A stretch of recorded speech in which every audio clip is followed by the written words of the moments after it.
knowledge extended enough to know the difference of a naked short and an illegal naked short and a short.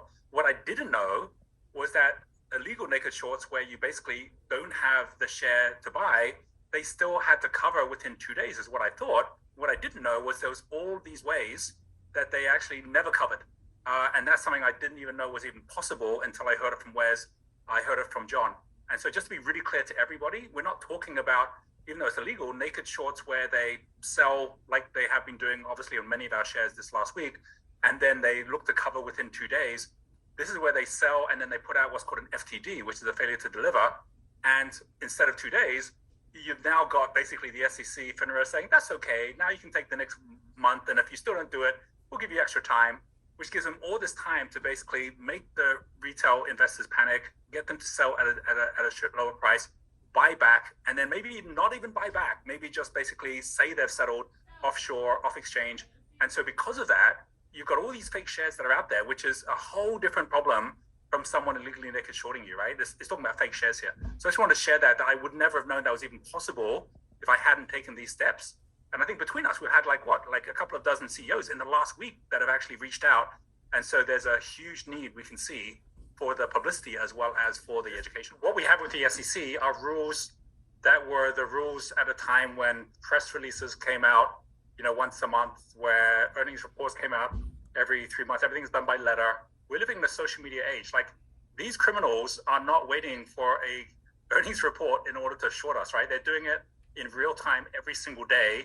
And the investors are suffering in real time every single day.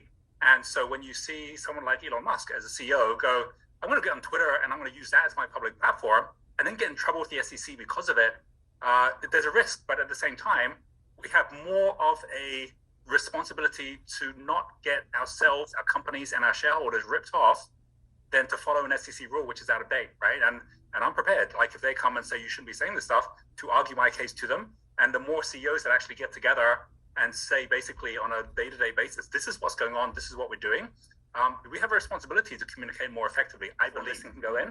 As a CEO, number one thing is get it measured, right? Like hire someone like ShareIntel who can actually track it for a month and prove that your share price is going down because of manipulation, not just because you're a bad company, right? That's the first thing, which we got proof of in December.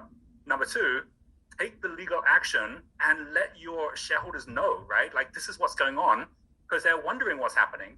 And thirdly, then, make sure that you are tell the shareholders what they should do, which is what I'm going to tell you what we told our shareholders. But then number three, make sure that you're then out there ensuring that you are warning, right? That you're putting on notice, there's going to be a special dividend. We're going to flush you out, right? Because at that point, they have to cover themselves because they've got fake shares that they cannot show that they have fake shares. So they've got to basically burn them off the market.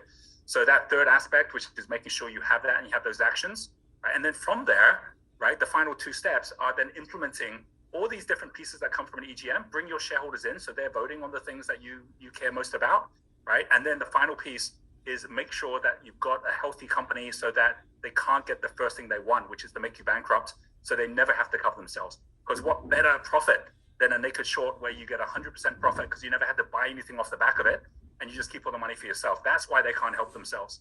Go. Blessed in abundance. Look who raised from the dungeon. Still come through in the clutch. I'm that dime in a dozen.